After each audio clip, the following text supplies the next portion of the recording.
बंधु माने आपण जानती कि भल समय आसीबा पूर्वरु आमको केउ सबु संकेत मिली थाए। आज आमे आपणंकु जणैबु सेही 15टी संकेत विषय रे।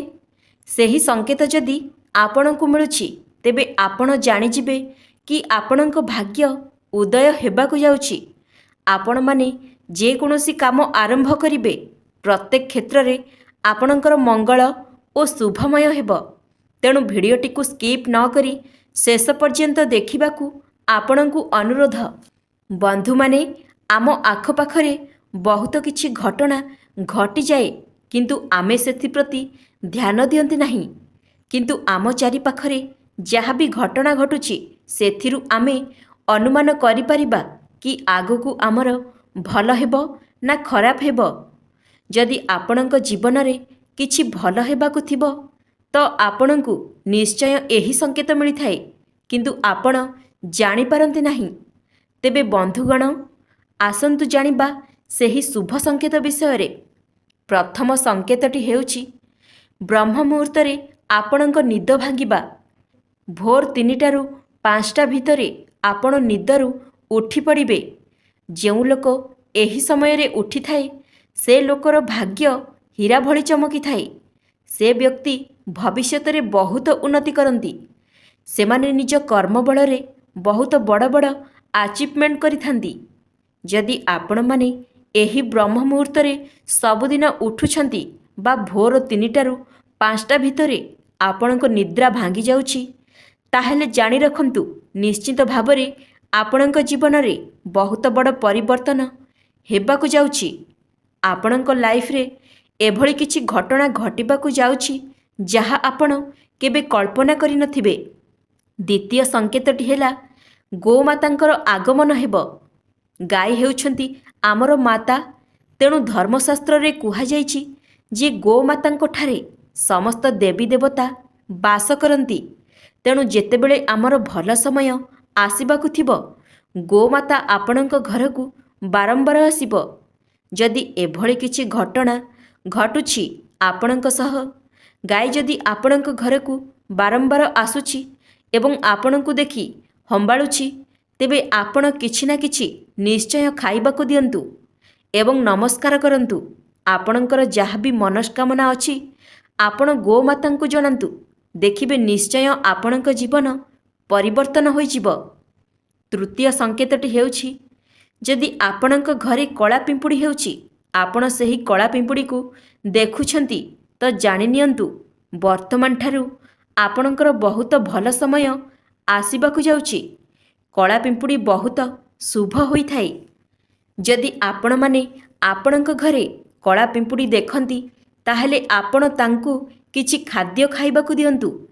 जेतेबेले माँ लक्ष्मी कृपा आम उपरे पड़ी थाए सेही समय रे ही एही संकेतटी देखा जाई थाए। तेणु एही संकेत को अणदेखा करंतु नहीं। एहा बहुत बड़ शुभ संकेत होई थाए। एभली संकेत जदि आपणंकू मिलुछि तेबे जानि रखंतु आपणंकर अटकी थिबा कार्य खूब शीघ्र समाधान हेबाकू जाउछि। चतुर्थ संकेतटी हेउछि आपण रास्ता रे जिबा समय रे जदि पैसा पाउछंती एहा बहुत बड़ शुभ संकेत अटे। किंतु नोट पाइले भल नुहे। आपण जदि खुचुरा पैसा पाउछंती ताहेले एहा बहुत शुभ संकेत अटे। हठात जदि आपण खुचुरा पैसा रास्तारू पाउछंती बा जे कोनोसी जागारू पाउछंती ताहेले एहा मध्य लक्ष्मी प्राप्तिर संकेत। माँ लक्ष्मी जदि प्रसन्न थिबे ताहेले एही धरणर घटना आपणंक सहित घटिबो। जदि आपण लोन बा करजरे बुड़िकी अछंती तेबे ताहा मध्य आपण परिशोध करिबारे समर्थ हेबे। पूर्व अपेक्षा आपणंकर आर्थिक स्थिति मजबूत रहिबो। पंचम संकेतटी हेउछि जदि एकरु अधिक झिटिपिटी आपणंक घरे देखंती ताहेले एहा मध्य एक प्रकारर शुभ संकेत अटे। सेही भली जेउ मानंक घरे तुलसी चौरा अछि जदि दीपावली दिन तुलसी चौरा मूलरे आपण झिटिपिटी देखंती एहा मध्य बहुत बड़ शुभ संकेत अटे। षष्ठ संकेतटी हेउछि जदि मांकड़ आपणक घर उपरे बसिकी किछि जिनिस खाउथिबो ଆଉ ସେହି ଜିନିଷ ଖାଇବା ଜିନିଷକୁ ଆପଣଙ୍କ ଘର ଉପରେ ପକାଇ ଦେଇ ଚାଲିଯାଏ। ମନେକର ମାଙ୍କଡ଼ଟି ଆମ୍ବ ଖାଇ ଆପଣଙ୍କ ଘର ଉପରେ ପକାଇ ଦେଇଛି, ତାହେଲେ ଏହା ବହୁତ ବଡ଼ ଶୁଭ ସଂକେତ ଅଟେ। ସପ୍ତମ ସଂକେତଟି ହେଉଛି କୌଣସି ପକ୍ଷୀ ତାର ଥଣ୍ଟରେ କିଛି ଜିନିଷ ନେଇକି ଯାଉଥିବ ଆଉ ଆପଣଙ୍କ ଛାତରେ ଗଳି ପଡ଼ିବ, ତାହେଲେ ମଧ୍ୟ ଏହା ବହୁତ ଶୁଭ ସଂକେତ ଅଟେ। ଅଷ୍ଟମ ସଂକେତଟି ହେଉଛି ଯଦି ବିଲେଇ ବା କୁକୁର ଆପଣଙ୍କ ଘରେ ଛୁଆ ଜନ୍ମ କରନ୍ତି, ଏହା ବହୁତ ବଡ଼ ଶୁଭ ସଂକେତ ଅଟେ। ନବମ ସଂକେତଟି ହେଉଛି ଯଦି ଆପଣ ସ୍ୱପ୍ନରେ ବହୁତ ଭଲ ଭଲ ଜିନିଷ ଦେଖନ୍ତି, ଯେମିତିକି ସ୍ୱପ୍ନରେ ଠାକୁରଙ୍କୁ ଦେଖିବେ, ସାପ ଦେଖିବେ, ଶିବଙ୍କୁ ଦେଖିବେ, ଦେବୀ ଦେବତାଙ୍କୁ ଦେଖିବେ ବା ଭଗବାନ ଶିବଙ୍କର କୌଣସି ବାହନକୁ ଦେଖିବେ, ବହୁତ ଶୁଭ ହୋଇଥାଏ। ସ୍ୱପ୍ନରେ ବରଗଛ ଦେଖିଲେ, ଅଶ୍ୱତ୍ଥ ଗଛ, ଅଶୋକ ଗଛ ଆଦି ସ୍ୱପ୍ନରେ ଦେଖିଲେ ବହୁତ ଶୁଭ ହୋଇଥାଏ। ତେବେ ଏସବୁ ସ୍ୱପ୍ନ ଯଦି ଆପଣମାନେ ଦେଖୁଛନ୍ତି, ଜାଣିନେବେ ଯେ ଭଲ ସମୟ ଆପଣଙ୍କର ଆରମ୍ଭ ହୋଇଗଲାଣି। ଦଶମ ସଂକେତଟି ହେଉଛି ସ୍ୱପ୍ନରେ କଇଁଛ ଦେଖିବା ଶୁଭ, ସ୍ୱପ୍ନରେ ମାଛ ଦେଖିବା ବି ଶୁଭ ହୋଇଥାଏ। ଯଦି ଏହି ଦୁଇଟି ଜିନିଷ ସ୍ୱପ୍ନରେ ଦେଖୁଛନ୍ତି, ତେବେ ଆପଣଙ୍କର ଭାଗ୍ୟରେ ବୃଦ୍ଧି ହେବ, ଧନରେ ମଧ୍ୟ ବୃଦ୍ଧି ହେବ। 11ରେ ଯଦି ପୁରୁଷମାନଙ୍କର ଡାହାଣ ଅଙ୍ଗ ବା ଡାହାଣ ଆଖି ଫଡ଼କିବ, ତାହେଲେ ଜାଣିଯିବେ ଯେ ଏହା ଆପଣଙ୍କ ପାଇଁ ଶୁଭ ସଂକେତ। ସେହିଭଳି ଯଦି ମହିଳାମାନଙ୍କର ବାମ ଅଙ୍ଗ ବା ବାମ ଆଖି ଫଡ଼କିବ, ତାହେଲେ ଏହା ଆପଣଙ୍କ ପାଇଁ ଶୁଭ ହୋଇଥାଏ। ଶୁଭ ସମୟ ଆସିବା ପୂର୍ବରୁ ଏସବୁ ସଂକେତ ମିଳିଥାଏ। ସେହିଭଳି ଆପଣ କେମିତି ଜାଣିବେ ଯେ ବର୍ତ୍ତମାନ ଭଲ ସମୟ ଚାଲିଛି ବା ଭଲ ସମୟ ଆଗକୁ ଆସିବ ବୋଲି? ବନ୍ଧୁଗଣ, ଦେଖନ୍ତୁ, ଯେତେବେଳେ ଆମର ଭଲ ସମୟ ଆସିବ, ସେତେବେଳେ ଆମର ସବୁକିଛି ଭଲ ହିଁ ହେବ। ଆଉ ଆମ ମନ ସେତେବେଳେ ଆନନ୍ଦିତ ରହିବ, ପ୍ରଫୁଲ୍ଲିତ ରହିବ। ନିଜେ ଖୁସିରେ ରହିଲେ ଆମେ ସମସ୍ତଙ୍କୁ ଖୁସିରେ ରଖିପାରିବା। ନିଜେ ଯଦି ପ୍ରଫୁଲ୍ଲିତ ରହିବେ, ତେବେ ଜାଣିଯିବେ ଯେ ଆପଣଙ୍କର ଭଲ ସମୟ ଆରମ୍ଭ ହୋଇଗଲା ବୋଲି। 12ରେ ସକାଳୁ ଉଠିବା ମାତ୍ରେ କୌଣସି ବ୍ୟକ୍ତି ମନ୍ଦିର ଯାଉଥିବାର ଦେଖିବେ, ନଡ଼ିଆ, କ୍ଷୀର, ଦହି ଦେଖିବେ କିମ୍ବା ମନ୍ଦିରର ଘଣ୍ଟିର ଶବ୍ଦ ବା ଶଙ୍ଖର ଧ୍ୱନି ଆପଣଙ୍କ କାନରେ ଯଦି ସକାଳୁ ସକାଳୁ ବାଜୁଛି, ତାହେଲେ ଏହା ବହୁତ ଶୁଭ ସଂକେତ ଅଟେ।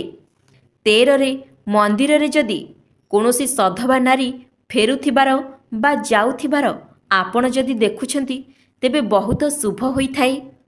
14ରେ କୌଣସି ବ୍ରାହ୍ମଣ ପୂଜାକର୍ମ ପାଇଁ ଯାଉଥିବାର ଆପଣ ଯଦି ଦେଖୁଛନ୍ତି, ତାହେଲେ ଏଇଟା ବି ବହୁତ ଶୁଭ ହୋଇଥାଏ। ତେବେ ବନ୍ଧୁଗଣ, ଏହିସବୁ ସଂକେତ ଯଦି ଆପଣଙ୍କୁ ମିଳୁଛି, ଜାଣିନିଅନ୍ତୁ ମା ଲକ୍ଷ୍ମୀ ଆପଣଙ୍କ ଉପରେ ପ୍ରସନ୍ନ ଅଛନ୍ତି। ତେଣୁ ଏସବୁ ସଂକେତ ଆପଣଙ୍କୁ ଦେଖାଉଛନ୍ତି। 15ରେ ସେହିପରି ସ୍ୱପ୍ନରେ ଯଦି ଦେଖନ୍ତି ଦେବତାଙ୍କ ସହିତ କଥା ହେଉଛନ୍ତି ବା କୌଣସି ସାଧୁଙ୍କ ସହିତ କଥା ହେବାର କିମ୍ବା କୌଣସି ପୁରାଣ ଶାସ୍ତ୍ର ପ୍ରବଚନରେ ଯଦି ଆପଣ ସ୍ୱପ୍ନରେ ଉପସ୍ଥିତ ଅଛନ୍ତି ବୋଲି ଦେଖୁଛନ୍ତି, ତ ଏହା ବହୁତ ଶୁଭ ହୋଇଥାଏ। ଆପଣ ଯଦି କୌଣସି ବ୍ରାହ୍ମଣଙ୍କୁ ଚର୍ଚ୍ଚା କରୁଥିବାର ସ୍ୱପ୍ନ ଆପଣ ଦେଖନ୍ତି, ତାହେଲେ ମଧ୍ୟ ଏହା ଶୁଭ ସଂକେତ ଅଟେ। ଏସବୁ ସ୍ୱପ୍ନ ଦେଖିଲେ ଜୀବନରେ ଉନ୍ନତି ହୁଏ, କର୍ମରେ ଉନ୍ନତି ହୁଏ ଏବଂ ଧନ ଆଗମନ ହୁଏ। ଆପଣ ଯେଉଁ କର୍ମରେ ଅଛନ୍ତି, ସେଥିରେ ବହୁତ ଶୀଘ୍ର ସଫଳ ହେବେ ନିଶ୍ଚିନ୍ତ। ତେବେ ଏସବୁ ସଂକେତ ଯଦି ପାଉଛନ୍ତି, ତ ଜାଣି ରଖନ୍ତୁ ଆପଣଙ୍କ ଭାଗ୍ୟ ବଦଳିବାକୁ ଯାଉଛି। ବନ୍ଧୁଗଣ, ମହାଲକ୍ଷ୍ମୀଙ୍କର ନିୟମ ଅନୁସାରେ ଶନିବାର ଆଉ ଗୁରୁବାର ଘରର କୌଣସି ବି ଜିନିଷ ଲୋକଙ୍କୁ ବିକ୍ରି କରନ୍ତୁ ନାହିଁ। ଏମିତି କରିବା ଦ୍ୱାରା ଲକ୍ଷ୍ମୀ କୋପ କରିଥାନ୍ତି। ଆପଣଙ୍କ ଘରେ ଯଦି ସବୁବେଳେ ଅଭାବ ଲାଗିକି ରହିଥାଏ, ତାହେଲେ ଆପଣ ଗୋଟିଏ କାମ କରନ୍ତୁ, ଗୋଟିଏ ପିତ୍ତଳର ପାତ୍ରକୁ ନିଅନ୍ତୁ ଆଉ ସେଥିରେ ଖୁଚୁରା ପଇସା ଭର୍ତ୍ତି କରିଦିଅନ୍ତୁ ଆଉ ତାହାକୁ ଘରର ପଶ୍ଚିମ ପାଖରେ ରଖିକି ମୁଣ୍ଡିଆ ମାରନ୍ତୁ। ଏଭଳି କରିଲେ ଶୁଭ ଫଳ ମିଳିଥାଏ।